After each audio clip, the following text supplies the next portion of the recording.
Imagine this.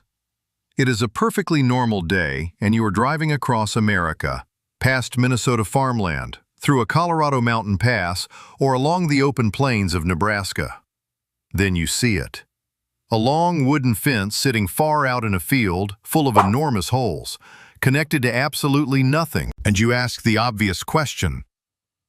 What is this ridiculous fence supposed to stop? Not deer. They can walk straight through it. Not cattle. They barely seem to notice it. So why did someone spend money, and a surprising amount of lumber, building miles of fence beside a highway without actually fencing anything in? Here is the strange answer. The fence is not trying to stop animals. It is trying to stop snow. Actually, that is not quite right either. It does not stop the snow. It tells the wind where to put it. These are snow fences. Conversions of them appear beside exposed roads across snowy parts of America. But how can a fence full of giant holes control a winter storm? Shouldn't it be solid? Did somebody simply run out of boards halfway through construction? No. The missing wood is the clever part. The danger begins after snow has already fallen onto open fields. Strong wind picks that loose snow back up and carries it sideways across the landscape.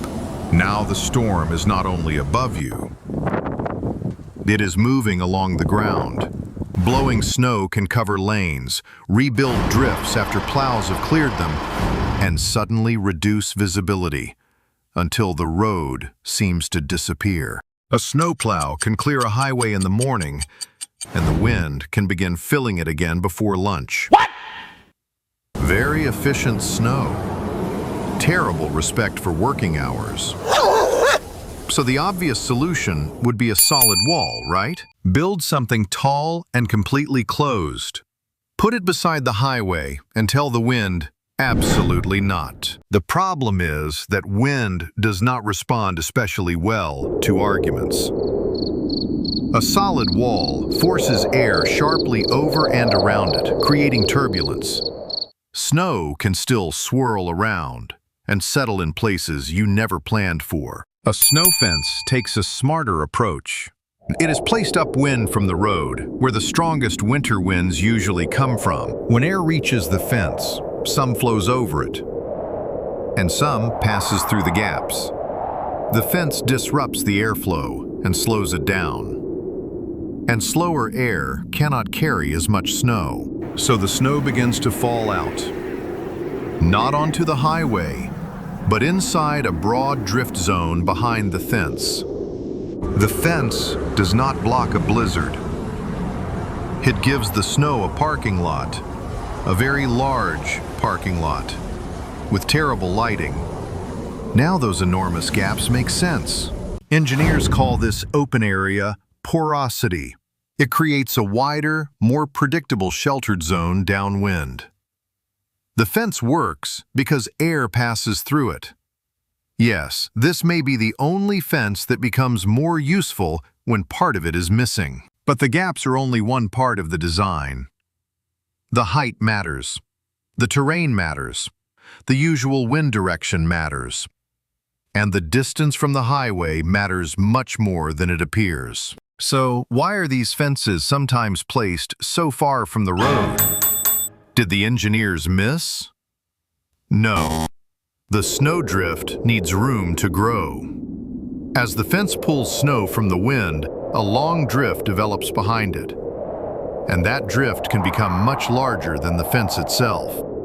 Place the fence too close, and the stored snow may eventually spread onto the pavement. Congratulations! You have invented a snow delivery system for the highway. So engineers estimate where the drift will form and leave enough space for it to grow safely away from traffic. That is why a fence that looks completely pointless in July may be positioned very precisely for January. In summer, it appears to be protecting an empty field from another empty field. In winter, it can help keep an important route open. Without snow fences, more blowing snow reaches the pavement. Visibility becomes worse. Drifts build across lanes. Plows may need to return again and again, and a road that was recently cleared can become dangerous all over again. The idea is not limited to wooden structures. Some states also use living snow fences, rows of trees, shrubs, native grasses, or standing crops, positioned to slow the wind and trap snow before it reaches a road. They take longer to establish because trees remain stubbornly committed to growing at tree speed. But once mature, they can work for years, provide wildlife habitat, and release stored moisture into the surrounding soil when the snow melts. There are also temporary fabric fences and other designs adapted to local terrain. Different materials, same trick. Do not wait for the snow to reach the highway and then fight it with trucks, salt, fuel, and overtime. Catch it earlier. Transportation agencies use snow fences to reduce drifting, improve visibility, reduce winter maintenance work, and help keep exposed roads open. At some locations, savings from reduced plowing and fewer closures can repay the cost of the fences over time. Not bad for something that looks like an unfinished backyard project. The most interesting part is that the fence never defeats the wind. It cooperates with it. A solid wall says, "You shall not pass." A snow fence says, "You may pass, but leave the snow over there." And surprisingly, the polite version often works better. So the next time you are on an American road trip and spot a strange wooden barrier standing alone beside the highway, do not assume it is abandoned. Do not assume somebody forgot to finish it. And do not blame an online shopping delivery error. So the next time you see a strange fence standing alone beside an American highway, remember, it is not unfinished. It is simply negotiating with the wind. And if you enjoy discovering the surprisingly clever reasons behind ordinary things, consider subscribing. There are plenty more strange designs hiding in plain sight.